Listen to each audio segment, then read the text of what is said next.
Hi, welcome to the Spiritual View.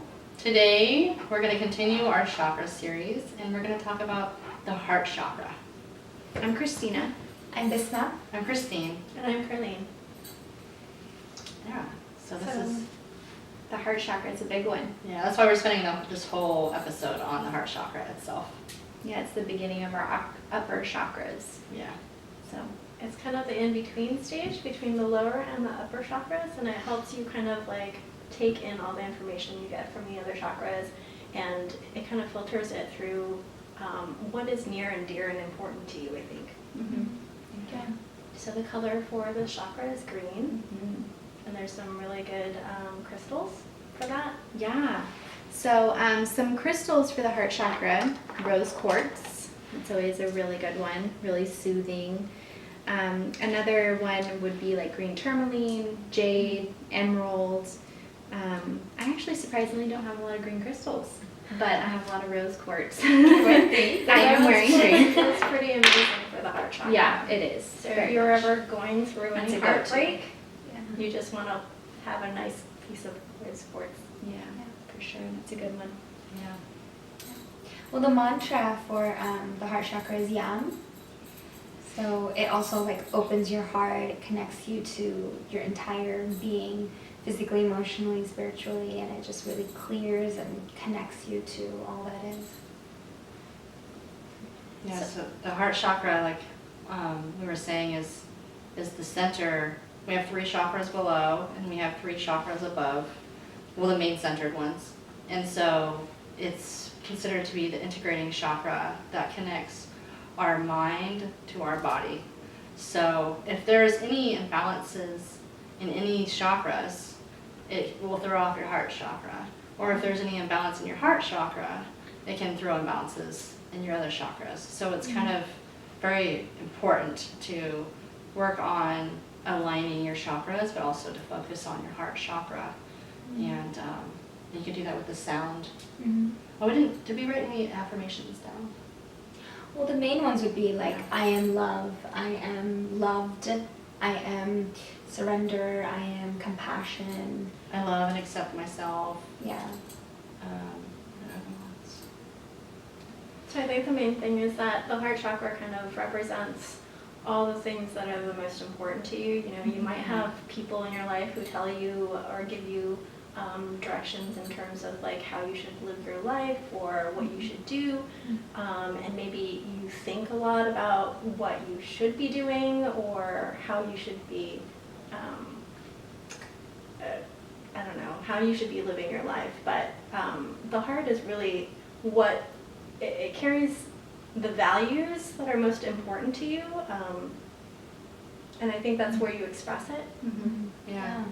So there's a lot of things I think that can throw it off. Yeah.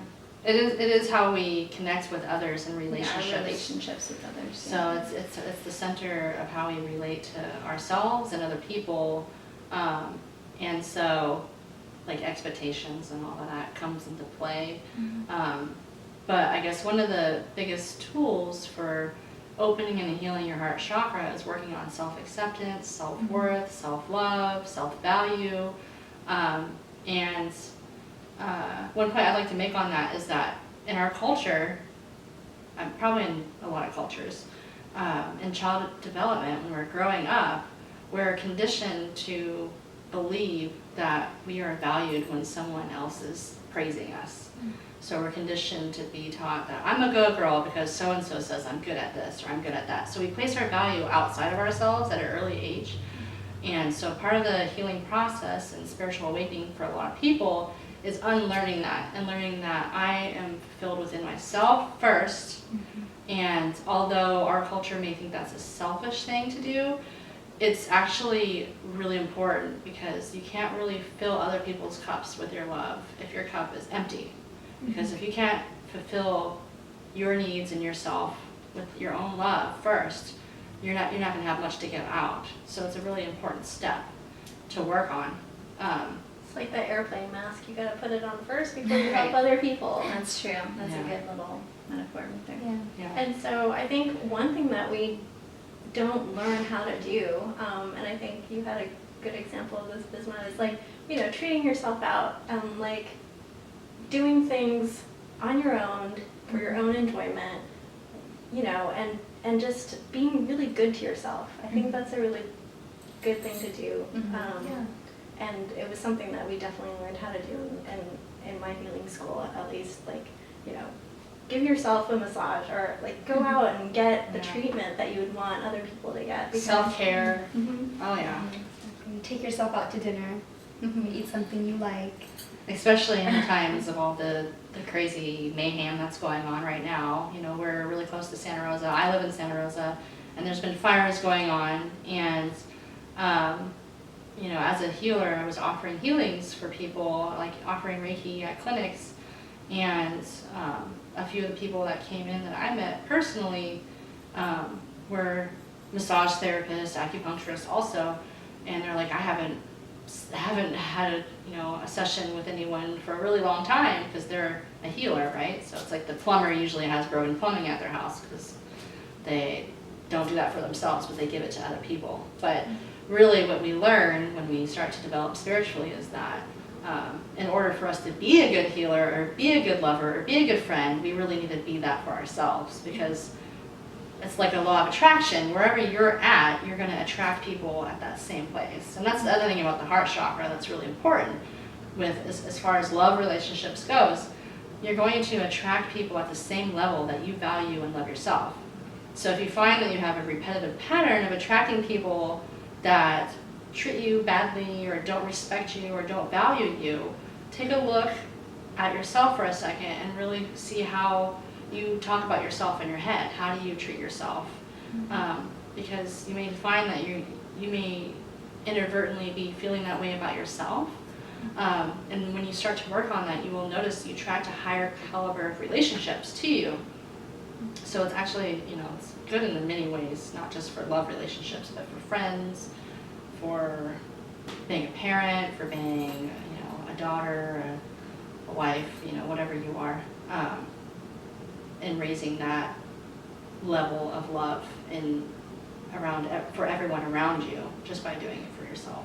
Yeah, I think there isn't a lot of times where, you check in with yourself and say, what do I really want right now? Yeah. What could I give to myself to make myself really happy? Like, we don't have time in our lives for that usually. We're taking care of things that need to get done, or we're doing things for other people. So, take the time and check in with yourself and see, what do I really want right now? And then do it. Yeah, that's a big one, especially as a mother. Yeah. Oh yeah. For sure. Yeah, so like there's some meditations that you can do. One of them, well, it's not, I don't know if it's a meditation, it's just a checking in with yourself, is clearing your mind and tuning in your awareness to your heart and really asking, what is it that my heart wants in life?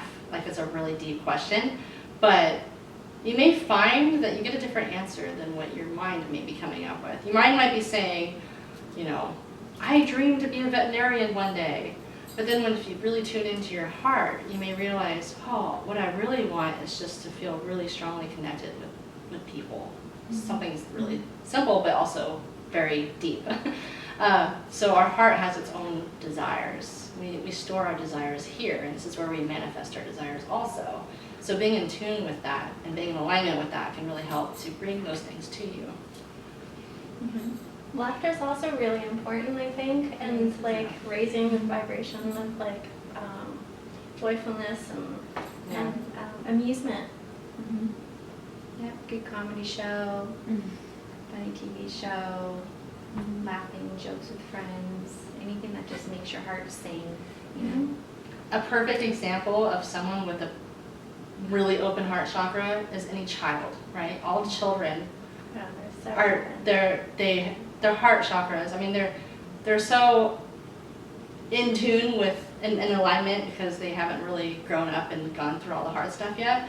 So they're a really good example to look to, like how we should be as adults. But you have responsibilities and stuff. But they everything is play, everything is fun, and they love so intensely and unconditionally. And that's really how we're meant to relate always. And so it's not easy. to really live with your heart wide open. And it takes a lot of removing of feelings like fear of being hurt, releasing feelings of like grief. We store grief here. So if we have, grief isn't just about losing a loved one. It's about losing, like if you change jobs, or if you move from one house to another, or if, I mean, there's so many things. Any major life-changing events, we can store grief in our heart, because if we haven't taken time to really process, accept, and move on, we can store that in our heart. And so it's important to reflect on, you know, what is weighing heavy on my heart. And if you have a really open heart chakra, you're going to be like a child. You're going to feel light. You're going to feel airy. You're going to feel free. But if you have a really, like a lot of stuck energy or things going on in your heart that aren't helping you, you're going to feel heavy. You're going to feel isolated. You're going to feel alone. You're going to feel disconnected. So tuning into that and seeing what kind of work you can do on it is really helpful to align all of your chakras, not just your heart. It's pretty powerful when you start doing work on the heart. So what are some other methods that we can use? There's the meditations that you listed. There's the chants that you listed. What can we do? Affirmations. Diet is a big one for all your chakras. Just paying attention and having a really healthy diet, eating really well. Leafy greens. Yep. Lots of fruits and veggies. Yep. Vegetables. Yeah. Good. And let's see. Oh, breathing colors. I really like breathing colors. Me too. And it's one you can do for all of your chakras, but like you said, the heart chakra specifically, it's so interconnected to just the whole balance of your body. But breathing in colors. So breathing in colors, you would visualize the color of the chakra and breathing in the deep breaths and the deep exhales of the color chakra that you're clearing. And it's really powerful, and it's actually quite amazing because you can see the color in your mind when you're doing it. It's really cool. I recommend you try it. It's very simple too. It's not hard to do. It's just about visualization. Yeah. So Also going out in nature and surrounding yourself. You know what I mean? Like if you're lucky enough to live in Hawaii, I'm sure it's still green there. yeah, So for sure. yeah. Yeah. So that's a great one. Do you have anything, Bisma, that you like to do?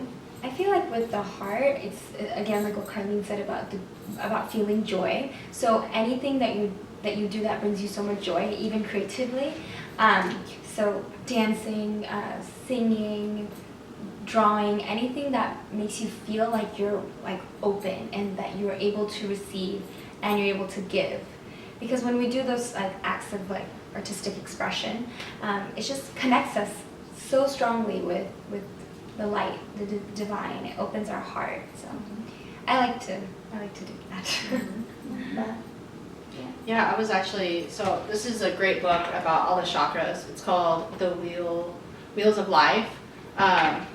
It goes in great detail about all the chakras, but something I was reading in there today that was really interesting to me, that it just made the connection for me, is that the heart chakra is about balance. It's about balance in a lot of different things. It's about balance of self and others. It's about balance of receiving and giving.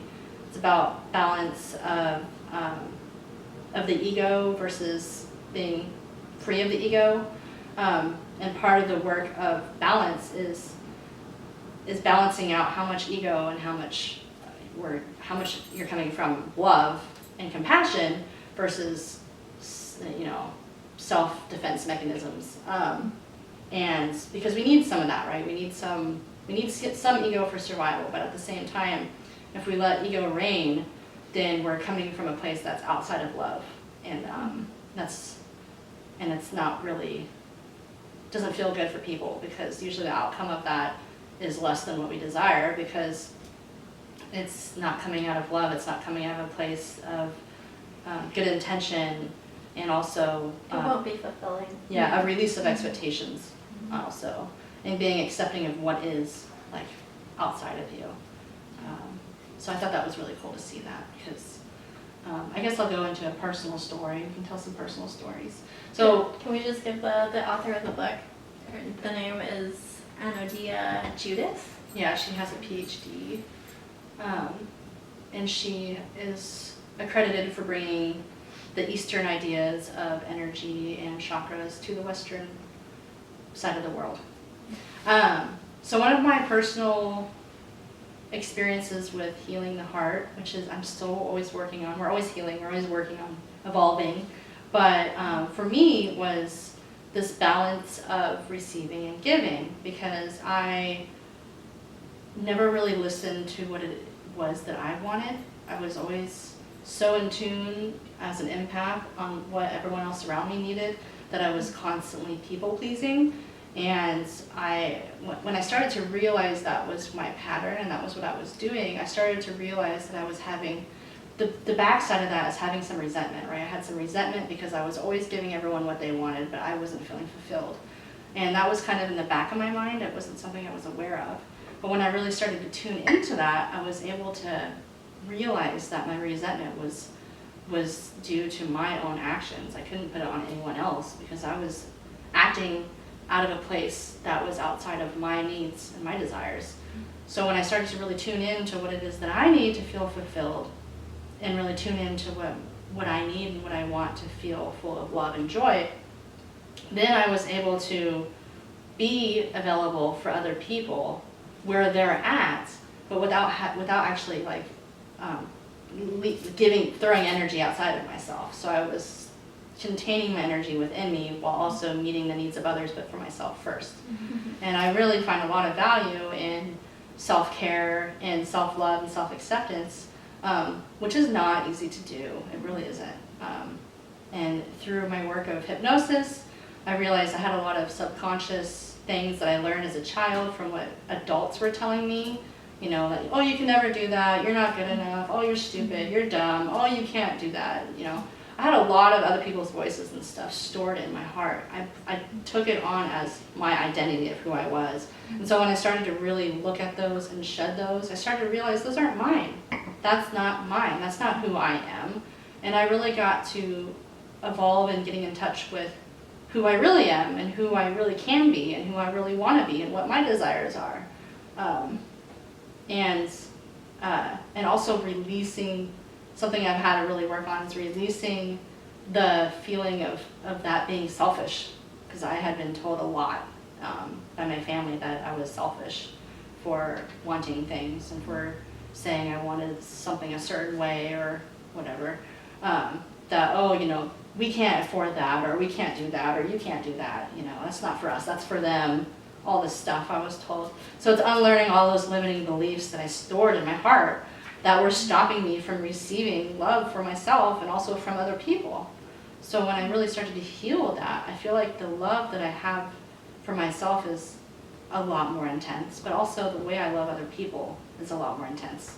Because I have compassion for them, because I realize how all of us store these kind of beliefs and stuff within ourselves. And we really are our worst enemies most of the time. Mm-hmm. So I have a lot more compassion towards others with my work. It's beautiful. Yeah. What about for you, your heart healing? Oh yeah, I'm still, you know. Still working on it? We're still working on it, right? Yeah. And I know, like, being a mother, the root chakra and the heart chakra are the two, like, major chakras to pay attention to. Personally, I feel that way.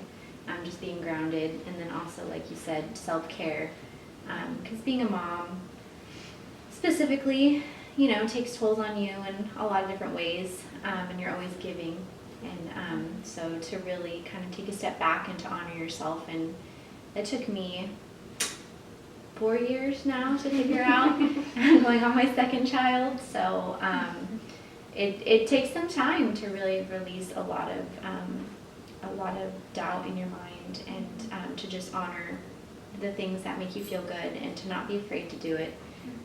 So for people out there that have children, heart chakra is a great chakra to pay attention to, because once you're feeling balanced and you're feeling good about yourself, I mean, your children are learning from you. You're an example. So it really just brings everything full circle, you know, and you're able to be there for your children in the best way possible. So that's, for me, the heart chakra is really important for my children's mental health. Yeah, really, yeah. So, how about you, Bisma? Oh my gosh, just like, I guess what I've been going through recently is just remembering to open it up, like open those layers up that you've maybe covered or that maybe have not even been opened, and just kind of peel them off. Remember forgiveness, remember forgiving yourself, really like going into those things that maybe were so long ago, or maybe that make you feel uncomfortable, and finding that love in it, loving yourself for it, and just doing those things that make you happy. Like, even if you're going through something, you can go through it with a higher perspective, or with a better, like, more positive viewpoint. And when you do that, you're just shining that love back onto that experience or that feeling that you may not feel so good about. So I'm just learning how to have that balance, and kind of also being able to allow myself to receive, and as well as, of course, give, but like have that kind of Exchange. yeah, that exchange. And that could be with anything. It could be with nature, it could be just like with yourself, loving yourself and loving others, or animals. I'm really connected to animals, so just even that dynamic it's really healing, really beautiful, and yeah. It's really a chakra about discernment. Mm-hmm. You know, this is where you filter Mm-hmm. and do the things that bring you joy, and then like let go of the things that don't. Mm-hmm. Yeah. Yeah. So like one of the things I've been doing a lot lately is, before I do work healing with other people, or before I have a difficult conversation with someone, or before I do things in my life, I will set the intention to, I'll just say, you know, please allow the words that come out of my mouth to come from a place of love and compassion. Please allow the actions that I do in my life come out of love and compassion. And as far as like, you know, people that channel messages from higher beings, the common message is always how we need to be moved more into love, and move away from fear-based thinking, and more in compassion and love. And those kind of things look like, you know, us moving out of, you know, things like racism, us moving out of things like fear and hate and judgment of others, you know, separation, like the idea that we're all separate, and that, you know, I'm a completely different person than you are, and you can never know me the way I am. When you come out of love, it's different. It's lighter. It's like, you are me and I am you, and we are all together, like the Beatles say. That we're all one, we're all united, and we all go through hard things. We all take action in our lives because of our previous experiences and what we've learned, and having compassion and understanding that we're all different people coming from a different place, but we're all the same also, is a really high spiritual message that you will see everywhere. So I think that this is like the center that we're meant to exist out of. But I feel like where we're at right now is we're really coming out of a mental place. So it's good. It's either mental or survival. Yeah, mental or like fear, survival mode. So it's like intentionally bringing what you do and what you say and what you create through your heart space. I feel like it affects the way that I say things and do things with other people and myself also. I have a lot more forgiveness for myself when I make mistakes and stuff, because it's life, you know? Yeah.